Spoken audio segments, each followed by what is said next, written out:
the Executive Director of Massachusetts Peace Action.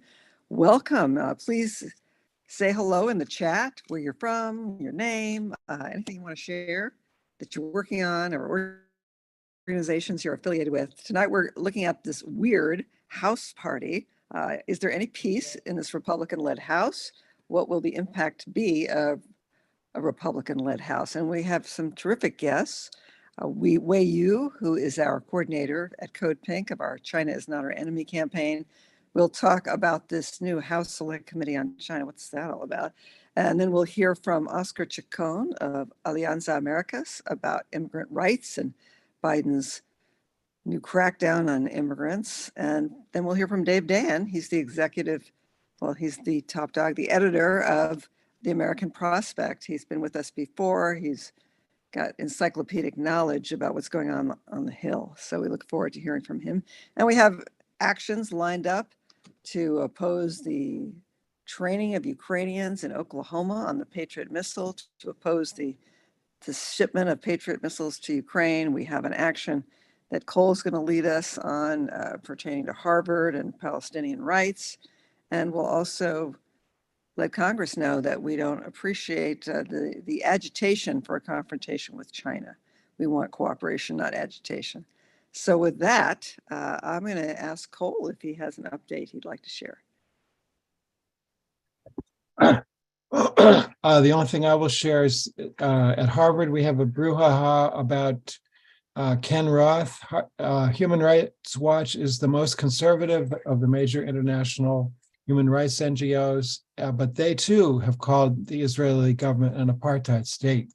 And so when the former executive director of Human Rights Watch, he was their director for 30 years, Ken Roth, got a fellowship at Harvard, the dean of the Kennedy School rejected the fellowship. And it's pretty clear that it's because of Ken Roth's and Human Rights Watch's work on Israel. So we have an action called Tell Harvard to Stop Censoring Criticism of Israel. And I would like everyone please to fill that in. Excellent. Thank you, Cole. Put the link in the chat. Oh, all right. Looks like Maha already put it. Thank you. Yes, thank you, Maha, for navigating the tech for us. Hot issue in Massachusetts right now. Other hot issues, yeah. So Ukraine is sending over 100 troops to be trained in Oklahoma at an Army base on the Patriot missile, a complex weapon system. It will take approximately a year to train these Ukrainians. So clearly, the White House and Congress is looking at another year of this war in Ukraine. So we want to send a message about that, and we'll be talking about that later on in the show. Also, we have our Peace in Ukraine Coalition. You're invited to join us. You can email me, Marcy, M-A-R-C-Y, at codepink.org. We will be meeting tomorrow at 12:30 Pacific time, 3:30 Eastern, and talking about our weeks of action. We have lots of rallies and protests calling for no more weapons to Ukraine, humanitarian aid, yes, weapons, no, diplomacy now. And we'll be discussing what's going on and what happened in New York this weekend and San Francisco. So if you're interested in getting more involved, do join us for the calls, join the coalition. All right, we are ready to get started with our show. As you know, we went through, 15 rounds of the speakership battle, and Kevin McCarthy finally won the speakership by making, I think, several key concessions to the Freedom Caucus of the House, the Republican Freedom Caucus. So later on, we'll be dissecting those concessions and what we think about them. But first, we want to go to Wei Yu. She is going to talk about this new House Select Committee on China. There she is. Wei Yu is the campaign coordinator for CODEPINK's China is Not Our Enemy campaign. Wei was born in Tianjin, I hope I pronounced that correctly, China, or close, and has lived in the United States since her high school years. While in university, she pursued her degree in sociology and international studies. She conducted an independent research project on neocolonial bias in global North academia. So, Wei, the floor is yours. Thank you so much, Marcy. Really excited to be here and talking to you all.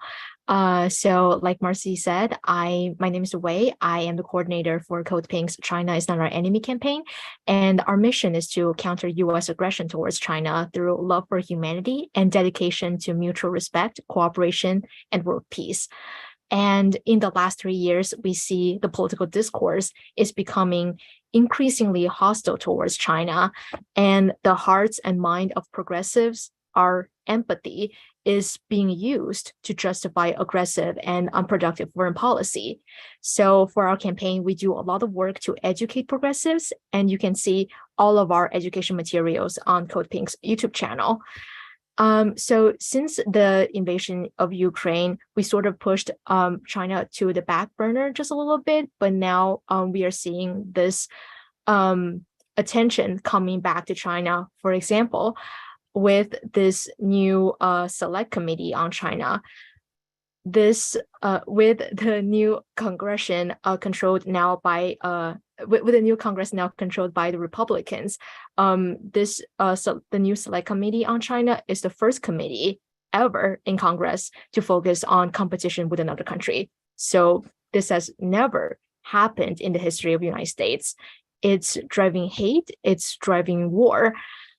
In a interview, Mike Gallagher, who is a congressman from Wisconsin, and he did an interview with Politico China Watcher a while ago, talking about this new select committee. And Mike Gallagher used phrases like winning the new Cold War with China, even though, as we remember a few months ago, after meeting Xi Jinping, Biden said that he did not want to see a new Cold War. So we don't actually know what specific legislations are coming yet, just because the committee is very new, just like less than a week old.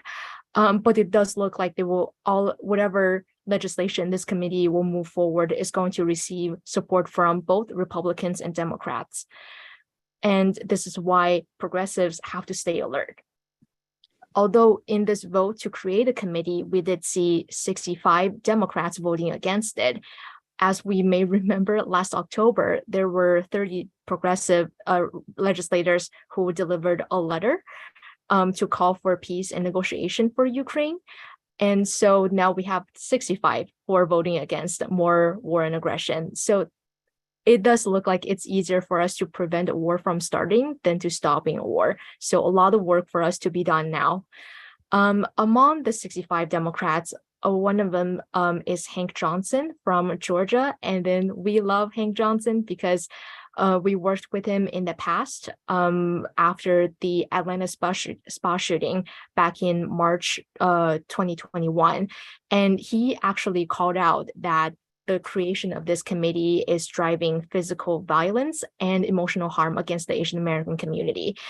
And this sort of anti-China rhetoric in our politics has leached into the fabric of our society. Anti-Asian hate crime soared since the beginning of the COVID-19 pandemic. And in 2020, we remember politicians were exploiting all of these anti-China rhetoric, with Speaker McCarthy being one of the more infamous examples with his tweet about the China virus. And when the pandemic started, I was still in university. I went to college in Florida in the South. So in addition to just being really afraid of the pandemic, I was also really afraid of what people would do to me and a person of Chinese descent. I remember I sort of just stayed within the confine of university, and I just never dared going out until probably winter break, which is the end of the year 2020, when I had to fly home to California. And then I was just very scared, and I was just thinking, how do I blend in and not stand out as a Chinese looking person? I remember grabbing my university sweatshirt. I would just board a plane with the huge letters "Go JU" in my friend, just to stay away from people's attention, because I was so afraid of those attacks. And that's kind of a silly example, but my brothers and sisters, aunties and uncles, they are bearing the more violent consequences when they're attacked in the streets. And that's just really disheartening to see that politicians will just irresponsibly throw around the word China to win elections, to gain power, or to stay in power. But we need to stay inspired. We need to humanize ourselves and the people in China in the face of this much hate and warmongering. When they're driving hate towards China, we need to remember that China has 1.5 billion people living there, and they're just trying to survive and living their life. They don't need this kind of mess being pushed upon them. When the warmongers are trying to arm Taiwan to prepare for a war with China, we need to remember that people of Taiwan don't want to fight war. They see what's happening in Ukraine, how the US escalated the situation and then provoked the war. They don't want the same thing to happen again in Taiwan. Our partners at No Cold War had an interview with a member of the Taiwan Labor Party talking about the situation. And we also know from the Taiwan's election in 2020, the people of Taiwan, when they voted in their elections, they focused more on local issues. They were not, the concern for relationship with China was more to the back. That's not part of their election, and that's not their priorities. So we actually just did a event last week with Tings Chak, which is one of our old friends at CODEPINK, and we had our co-founder Jody Evans had a conversation with Tings and just kind of talking about lives in China, and that was a very inspiring and humanizing event to watch. I highly recommend you finding it on YouTube. And Tings is also a journalist with the Zhongsheng News Collective. And they do a lot of like news reports on China. And then again, it's another way for us to humanize ourselves and also to humanize Chinese people. So again, right now, because the committee is so new, we don't know what legislations they're coming to, but right now we just need to stay inspired and stay educated. Thank you. Thank you, Wei. It's wonderful to have you join us. Your upbeat attitude, we need that. We need to be positive. Otherwise, we just kind of throw up our hands, and that's not helpful or productive. Plus, we know that people do have a lot of power, if we get organized. So thank you. And it was so heart-wrenching to hear about your uncles and your relatives and the fear that they have to live in, given the kind of climate that has been created on a bipartisan basis for a confrontation with China. And I'm sorry that you had to endure some of that yourself. All right, so now we're going to go to our next speaker, but first, Cole is going to introduce him. Sure. It's my privilege to introduce Oscar Chacon. He's the co-founder and executive director of Alianza Americas, a national network of Latin American immigrant-led and immigrant-serving organizations in the U.S. Chacon is a frequent spokesperson domestically and internationally on economic, social, political, and cultural struggles involving Latin American immigrant communities, including the nexus between systemic inequities, democratic governance, the role of narratives, and human mobility. Oscar Chacon, the floor is yours. Thank you very much. First of all, it is a great pleasure to be with you all. I really appreciate the opportunity. Let me begin by saying that it may take you by surprise for me to say that for most of the past 3.5 decades, the US government has actually been waging war against immigrants in the US. This war includes prolonged detentions, death at detention centers, thousands of deaths at the US-Mexico border, and countless violations of human rights against women, children, and of course, men and people of diverse sexual orientations. The primary victims of this war have been Mexican nationals, followed by nationals from Honduras, Guatemala, El Salvador, Haiti, and many other nations from around the world. This war that began with a carefully scripted propaganda war that has systematically painted immigrants, asylum seekers included, as undesirables, public charge, criminals, and rapists. The goal of this campaign has been to dehumanize and demonize immigrants, especially people of color. In many ways, that profoundly racist, xenophobic, and anti-poor campaign around which political forces that are extremists have organized has been largely successful. What I mean to say is that, sadly, our public debate, as well as our policy debate when it comes to immigrants and immigration, is very much influenced by this toxic narrative that I just mentioned. This war, as you can figure out, has enjoyed the support of Republican and sadly Democratic administrations since at least the early 1990s.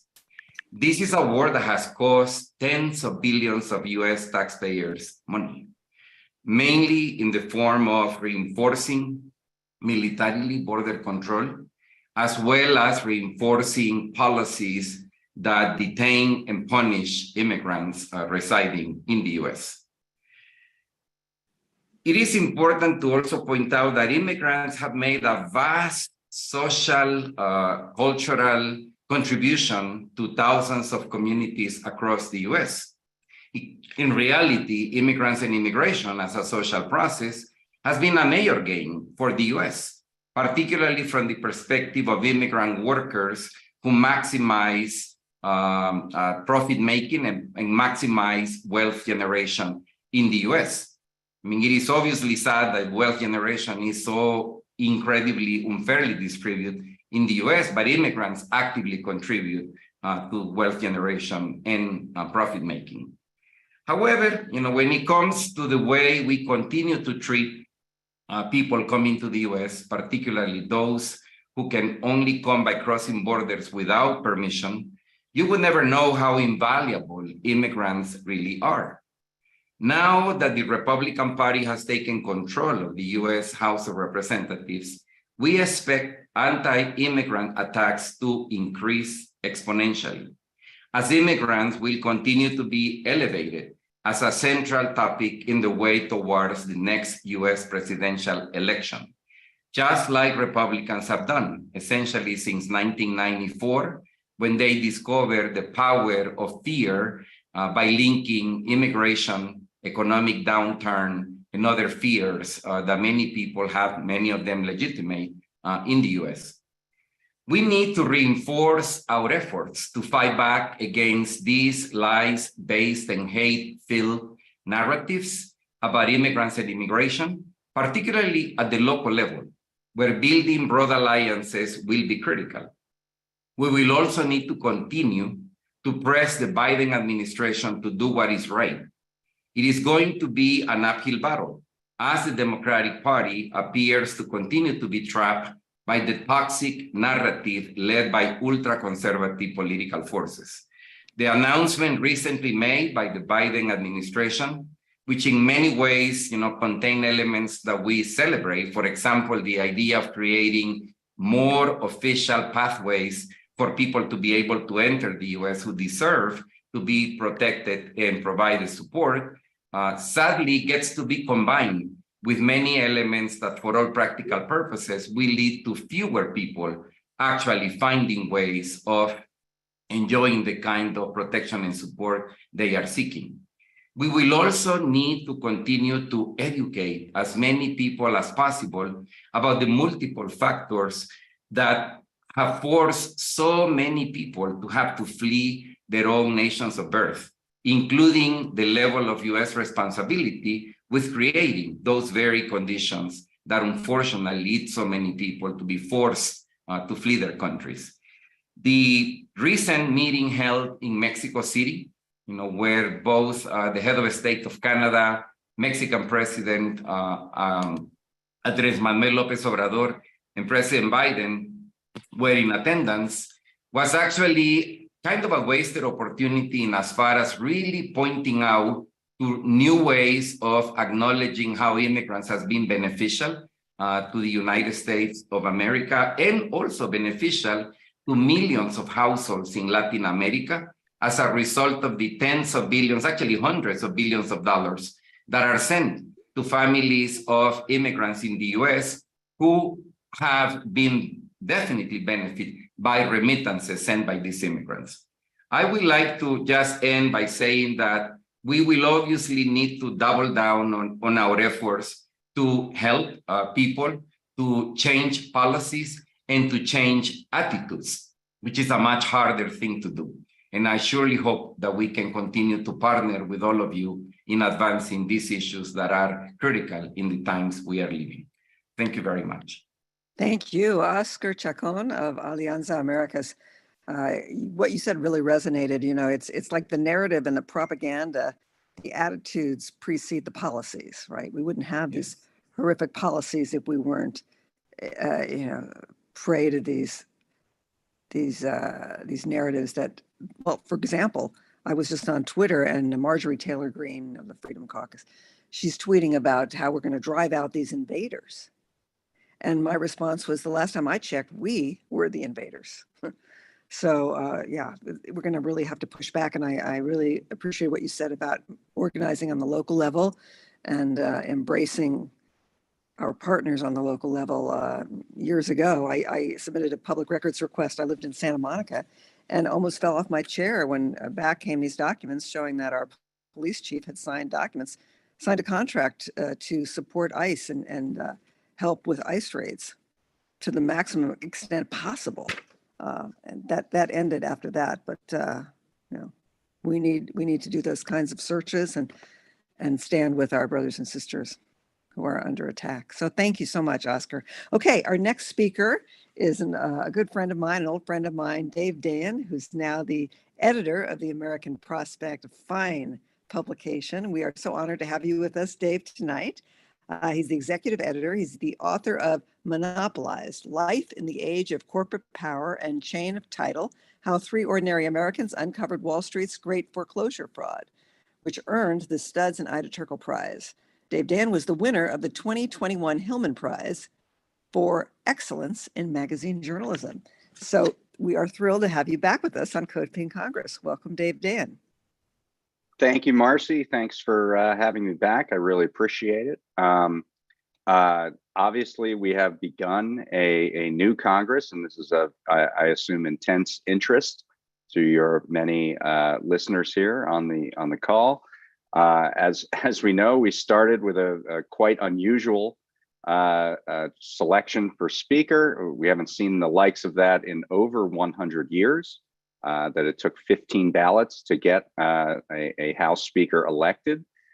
This was because of a small subset of members of the Freedom Caucus hijacking the process, saying they would not vote for Kevin McCarthy without certain demands and concessions. I mean, what's interesting to me is that lots of those concessions were already agreed to by McCarthy prior to anything that happened starting on January 3rd. One of the demands was that the Republicans use the debt limit to hold Congress hostage, essentially, for cuts to major programs, particularly Social Security and Medicare. Kevin McCarthy himself said he would do that last October, even before the election. And there are other examples of this. Practically everything that was in the very aggressive rules document that was passed on a party line vote after the speaker election was already in place before there was any vote for speaker. So I'm a little skeptical of the narrative that these particular members got a lot. One thing that we know they did get is committee assignments. So in particular, there are going to be 3 House Freedom Caucus members on the House Rules Committee. The Rules Committee is kind of an unknown engine of policy in Congress. It basically sets the parameters for how legislation is voted on and then advanced. Usually it's made up of lieutenants to the Speaker of the House.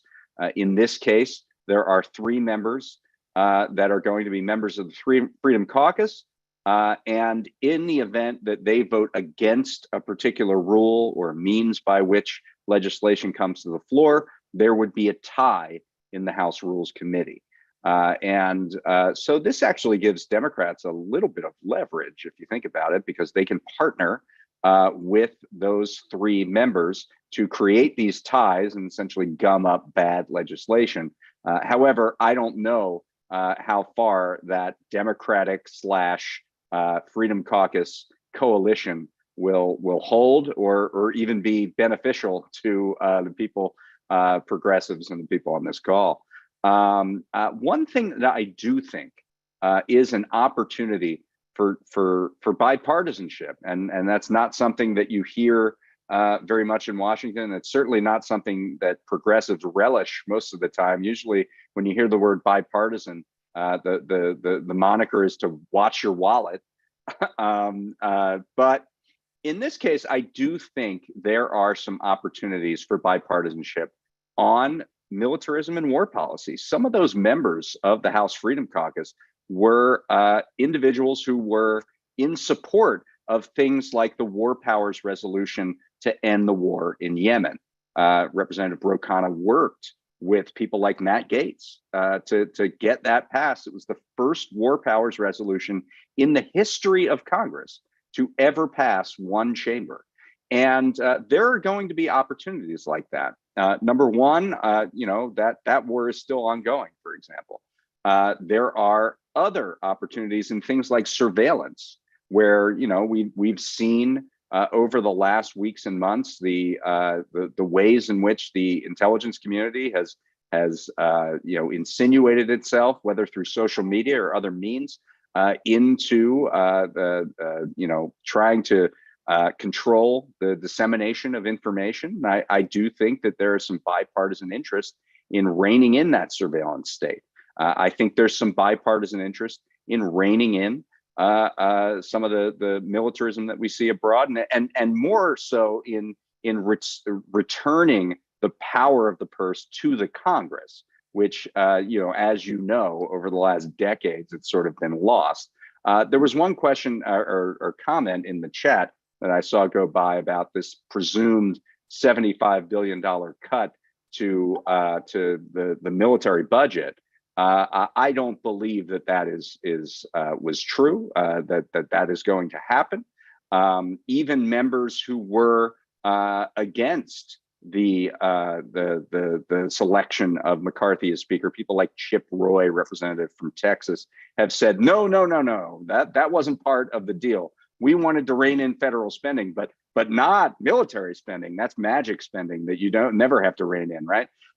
So I don't think that. I think that was misreported, and ultimately, I think there will be an attempt to rein in spending entirely on the discretionary non-defense side, which is absurd. I mean, the amount of money that you would have to lose out of those budgets to get to a balanced budget scenario is well beyond. It would basically be the end of the federal government as anything but a healthcare program and a weapons facility. So that I think is an absurd scenario. However, I mean, the main thing that we're going to see in this Congress are these attempts to use these leverage points, these must-pass bills, to try to put forward policies that House Republicans agree with, that are not necessarily agreeable to the majority of the Senate, which is controlled by Democrats, not agreeable to the White House, which is in Democratic hands, and not agreeable certainly to the public, which rejects many of those policies wholesale. But there are two main moments. One is the hitting of the nation's debt limit. On this Thursday, we're actually going to hit that debt limit. However, there are so-called extraordinary measures that the Treasury Department can take that would push the actual reckoning point out to probably early summer, sometime around June. Between now and June, there are going to be attempts to say, we are not going to, by House Republicans, saying we are not going to agree to lift the nation's debt ceiling without spending cuts, particularly discretionary spending cuts on vulnerable communities, on federal benefits, things like that. That's something to watch for. The second thing, of course, is the passage of a new budget, which happens every October 1st. So there's many months to go until we see what's going to be in that budget and what spending cuts are going to be asked for in that program. Both of those are dangerous to things like food safety, to things like air traffic control, to things like just the basic block and tackle of the way the government operates, in addition to important benefit programs like Social Security and Medicare. Right now, the Democrats are saying we are not going to negotiate on this. We want an increase in the debt ceiling. There are ways that the president himself can just assert that the nation's bills are going to be paid for. As you know, the debt ceiling is just a payment of past bills that have already been passed by Congress. It has nothing to do with future spending in any way. It's just meeting the obligations that have already been put in place. It is ridiculous that we have to actually pass this to increase the nation's borrowing. There are ways, for example, with the 14th Amendment, which says the validity of the U.S. debt shall not be questioned. That's in Section 2 of the 14th Amendment. There is statutes on the books about minting $1 trillion coin, which sounds ridiculous, but the debt ceiling itself is ridiculous. So why not fight fire with fire? This is a legal opportunity that the Treasury Department can mint a coin and give it to the Federal Reserve for payment of whatever obligations that the federal government has. And there are other things even beyond that, just that where this entire debt ceiling conundrum can be diffused. Now, it could have been passed in the last Congress when Democrats had total control, but they failed to do that. And now it's going to be up to a combination of presidential will to avoid what would be a catastrophic default on the nation's debt, threatening the full faith and credit of the U.S. government. It really would be a really terrible scenario. I wish that we had a bunch of people like you on the call in Congress, and the obvious solution of making it so that maybe we didn't spend as much as the next 10 countries combined on our military budget was the way that we would go about restraining the nation's debt situation. I don't see the 435 members that are currently in the House and the 100 in the Senate agreeing to that at this time. But I do think there is some, because of the thin margin in the House of Representatives, where you only have I believe a 4-vote cushion on the part of the Republicans, there are things that can be done where the House can get some real transpartisanship, bipartisanship on some of these issues. And I look forward to tracking that over the course of the next year. But I thank you for having me here, and hopefully that was what you were looking for. So that's the report from Congress. Thank you.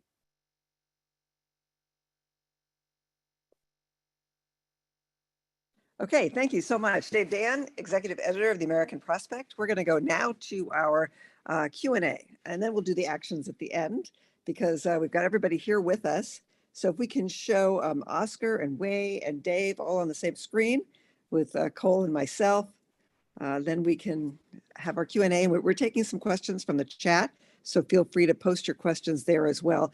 I have a question for Dave. Okay, so I'm skeptical that without the consent of the White House and the Senate, that the House Republicans are going to be able to cut Medicare and Social Security. They're almost third rail. So, I know that the Bush administration, when George Bush was in power, he tried to do that. He was traveling across the country talking about cutting Social Security, and it went nowhere. So I don't think times have changed that much. I wonder about that. But one of the concessions that I'm aware of was that there's not going to be an omnibus spending bill, or the Republicans said, we want to break up all these budgets and vote on them individually. So if that happens, what do you think might happen with funding for shipments to Saudi Arabia, weapons shipments, or for Ukraine, and so forth? Well, let me start with the first part of the question. The last time that we had a real debt limit crisis was in 2011 under President Obama, and Republicans said the same thing. We're not going to let this debt ceiling be increased without serious concessions to us. And Obama certainly entertained them. He entertained raising the Medicare eligibility age. He entertained what is an effective cut to Social Security by invoking what is called the chain CPI, changing the cost of living increase in Social Security. So we've been down this road before, and that was with a Democratic president in 2011 and a Democratic Senate, and these things were really attempted. Ultimately, it failed only because the Republicans, House Republicans, and the Tea Party wouldn't agree to a tax increase as in exchange for these concessions on Social Security and Medicare. So I think we're in kind of uncharted territory. Kevin McCarthy looks pretty dug in. His caucus, particularly the hard right of his caucus, has said they want concessions. So far, the Biden administration has said that we're not going to negotiate on these points, but at some point, you are manufacturing a crisis and something has to be done. So I think it's worth being vigilant about these issues. And I do think it warrants serious concern. As far as what you're saying about omnibus spending bills, yes, that's true. That is one thing that the members of the hard right that said they didn't want to vote for McCarthy for Speaker said they didn't want any kind of these last minute 4,000 word bills, which I think ultimately is to the good, right? Certainly. Members of the Republican caucus, and certainly enough members to block a spending bill, have said that they don't want an endless blank check for Ukraine. Certainly, I mean, the question is how many Democrats agree with them and how many, do you have a majority there? Certainly, there are opportunities. I don't know how many opportunities are going to be on weapons sales, but I do think that Ukraine spending is going to be a real hot button, real flashpoint in this next Congress. We are obviously, we see what's being engaged there. It seems like an escalation without end, and we haven't seen very much in the way of diplomacy to reach a negotiated settlement that we all know is what the end game is here. So I certainly, to the extent that changes in what Congress is willing to spend triggers some real diplomatic change there. I mean, I think that's something that organizations like CODEPINK should be thinking about. Thank you. Cole, do you want to ask a question? Take a question from Well, the I chat. guess my question would be both to Oscar and to Wei. On your issue, how do you see the gradations among the Republicans, right? Are there distinctions that you would draw between the Freedom Caucus, the mainstream GOP, and is there sort of this group in between? And is there anything we can work with there to try to get traction on either immigration or on China issues? Who wants to go first? I vote for Wei. Wait, any gradations between the Freedom Caucus and the rest of the Republican Party or the Democratic Party on China? I can definitely answer with the Democratic Party piece, just because we know the 65 representatives who voted against creating this select committee focusing on China, they were all Democrats, and then a lot of them are in the Progressive Caucus. So there you go. And also, I know previously, especially with Ukraine-related issues, in our work to promote peace in Ukraine, there were some members of the Republican parties whom we sometimes they will have views that we agree with, but then again, even when some Republican members were calling for less war spending for Ukraine, they were trying to get the money home and then to compete with China. So it will be. So with the current voting record that we have into like this new session of Congress, really it's the more progressive members of the Democratic parties that we can definitely work with issues related to China. Thank you, Wei. And yes, we posted in the chat a link to the statement the House Progressive Caucus, Congressional Progressive Caucus, issued on why some of their members opposed that House Select Committee on China. Yes, Oscar, did you want to answer the question about immigration? Sure. What I think we possibilities are need to. reform?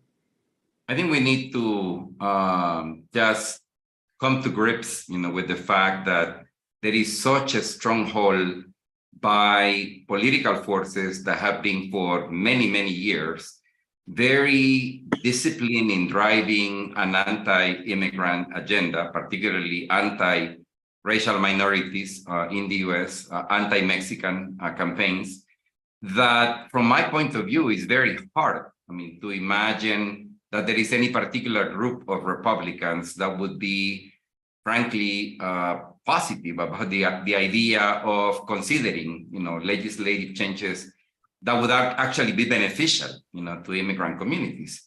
There is such an ideological force behind the immigration issue that is very hard, as I said, to imagine. I don't believe it is impossible, though.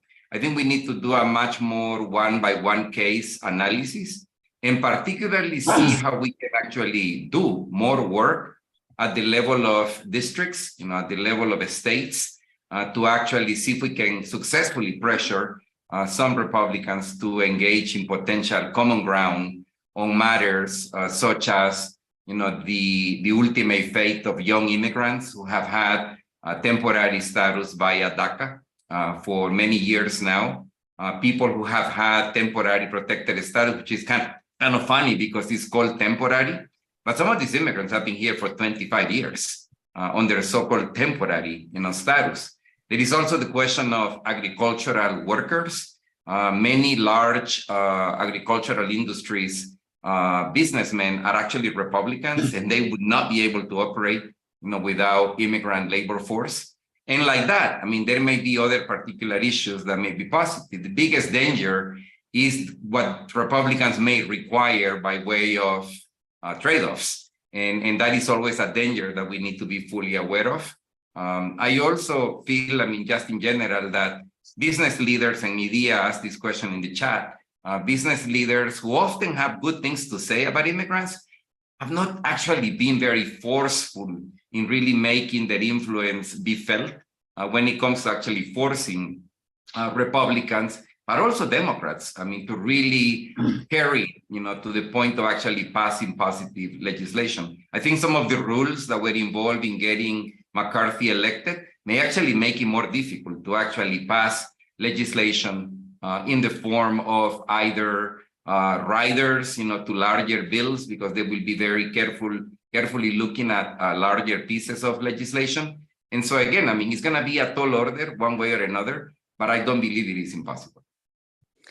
Thank you, Oscar. Just a follow-up question. So when you talk about the focus might need to be on the states, are you talking about specific state legislation? And also, Biden has been told by the courts that he has to implement Title 42, and that was implemented by Trump to say that we are not going to allow immigrants here during COVID because of concerns about spreading the pandemic. What exactly is Biden doing on immigration right now? How is he stepping up the scapegoating? Let me tackle first the local efforts. I think that there are today immigrants that are playing very important roles in every single state in the nation. And I think that the problem is not in all states, we have a strong advocates, strong allies to actually get local governments, meaning city governments, state governments, to actually begin to change the way they are organized in the form they treat, immigrants, especially immigrants without immigration status in the US.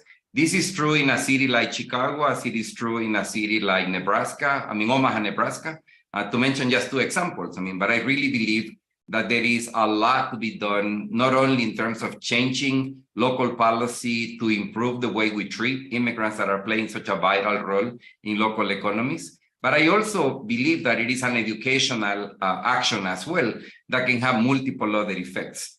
On the question of Title 42 in particular, frankly, I think that the Biden administration has been showing what I often describe as a Jekyll, Mr. Hyde kind of behavior. Some days, they would say they absolutely want to end Title 42, but the next day, They basically don't seem to be at all interested in ending Title 42. And frankly, I think that the agreements, that the new policies that are not so new that were announced a couple of weeks ago, in many ways are actually keeping Title 42 in place. And in this respect, I worry, that there is really not much more political will to truly challenge not only Title 42, but the vast array of policies that are based on the false notion that immigrants are harmful to our country, when entirely the opposite is what is true. But Democrats don't seem to have the guts to really divorce once and for all from such a narrative, because they fear that if they do anything positive for immigrants, including asylum seekers, they're going to pay a high price, electorally speaking, in the next electoral cycle. And for as long as they continue to believe that, I don't think that we will find a lot of will to actually challenge what has been a clearly dominant policy context by Republicans and extremists. Thank you, Oscar. Cole, do you want to ask a question or take one from the chat? Well, I didn't have one in mind. Let's see. Sure. So Laura says, Wei, are you aware of the studies that have been done in the US or West more generally about the US public's perception of China and whether they perceive it as a threat militarily, economically? What did the polls show? Do we know? I'm not sure on that. I'm not sure that, but I do remember reading a poll of the international community with folks from over 80 countries or something, just like more internationally, not just focusing on the United States, but people around the world, what they perceived as the greatest threats to our world. Maybe the first was climate change, and then it was like around the fourth place was the United States. And United States there were several countries on the list, but United States was always the highest one. And this was done maybe a couple of years ago at this point. And then if you look further back, always if there's like a country on a list like that, what's the greatest threat to our world? It's always United States first, and then some other countries. Yeah. Thank you, Wei. Yeah, it really is. It really is astounding when you consider that China owns more than $1 trillion of our debt, right? And I bet if members of Congress and the Freedom Caucus checked the tags on their clothes, they would say made in China. Okay, so this question is from Rachel. Who are the Republican maybe for Dave, this might be for you. Who are the Republican constituents calling for decreased war and military spending? Can we ally with them to pressure Congress? Lots of wounded and deceased veterans in red state areas, lots of devastated families. What do you think, Dave? Sure. So, unfortunately, I think that the sort of baseline Republican view is that we need to be militarily strong and continue those massive military buildups. I guess in perpetuity. I'm not sure what they're used for. If we see, what we've seen out of the F-35, the giant failed military plane that has been, I think the spending is in the hundreds of billions now for a plane that simply does not work. There's some sense in which we get what we deserve with respect to all that. I don't know that there's a lot of constituents. That's a good question. It's a bit above my pay grade to know who to ally with there. However, it is true. It simply is the case that Republican members of the House provided the margin of victory when that war powers resolution against the continued participation from the United States of the war in Yemen was passed, which again was the first time in the 50-year history of the War Powers Act. I think there are constitutional conservatives who believe that military explorations abroad, if you will, start in Article 1. They start with the Congress, and that's where the authority needs to come from. And obviously, we have a Democratic president. So you are going to see conservatives who believe that a Democratic president shouldn't be given carte blanche, a free hand to enact military schemes abroad. And that provides an opportunity for progressive pro-peace Democrats to ally in sort of a marriage of convenience with those conservative Republicans in ways that could be successful on discrete issues. It was successful in the instance of Yemen. So there was going to be an opportunity. Bernie Sanders talked about at the end of last year that he was going to reintroduce the Yemen War Powers Resolution. And then, unfortunately, Senator Sanders decided that he wouldn't do so and that he would work with the White House. Obviously, there's going to be a lot of pressure from the White House anytime you hear about a War Powers Resolution, which, by the way, is a privilege resolution that can be given whether the Speaker or whether the Majority Leader of the Senate likes it or not. They can get a vote on that. But the pressure from the White House is going to be pretty intense. So it requires progressives who are pro-peace to find those connections and those linkages with conservative voters who don't believe that the executive branch should be given the blank check in matters of war. Well, thank you very much. We are so delighted to have had the three of you with us tonight. So let's unmute and thank our guests. Wei Yu, coordinator of the China is Not Our Enemy campaign for CODEPINK, Oscar Chacon, director of Alianzas Americas, the Immigrant Rights Organization, and Dave Dayen, executive editor of the American Prospect. So let's thank them. Thank you. Thank you. Come back sometime. You got it. All right. Thank Thanks a you. lot.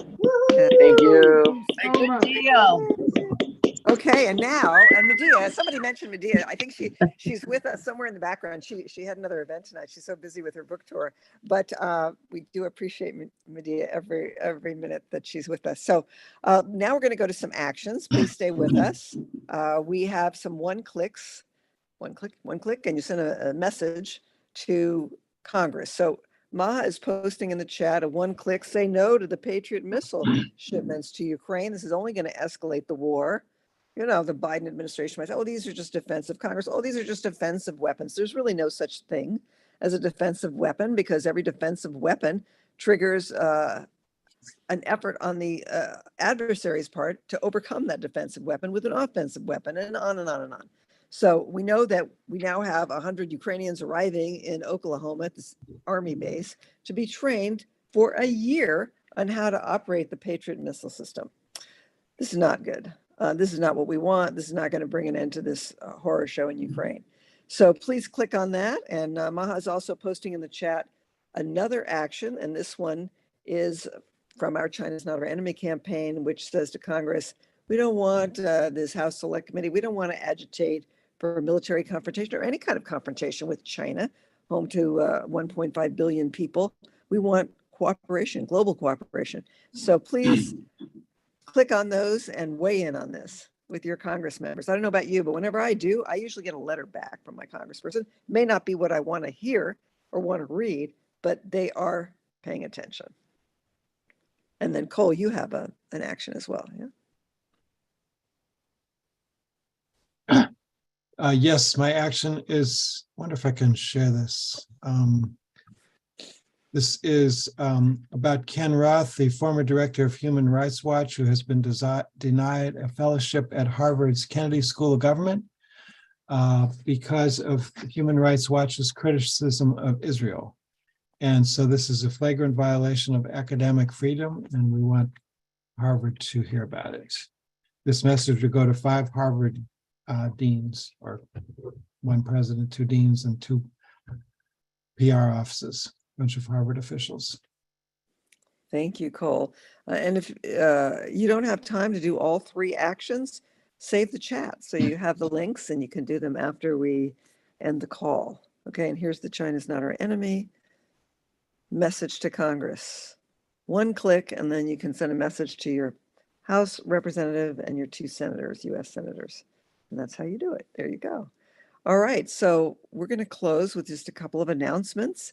I believe there was mention made of the F-35. So we have a Ground the F-35 campaign.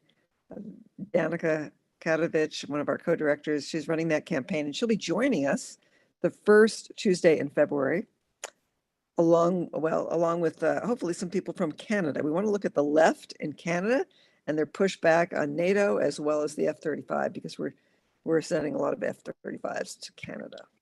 Okay, so that's coming up. And then we also will be taking a look at what's going on with the war in Ukraine, Russia, NATO, around the anniversary of the Russian invasion. I don't know if anniversary is the right word, but the 1 year mark, let's put it that way, which was February 24th. I think we have a CODEPINK Congress on the 21st. So we'll be talking about that then.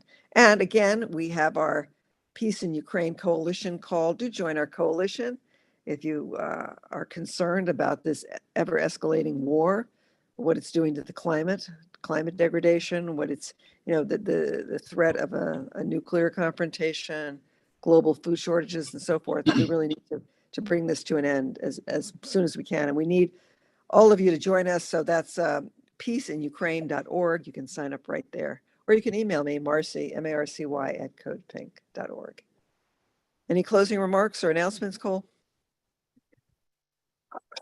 MAPPA has a major conference on nuclear war danger this Saturday. It's from 1 to 6. It's co-sponsored with a couple of groups at MIT.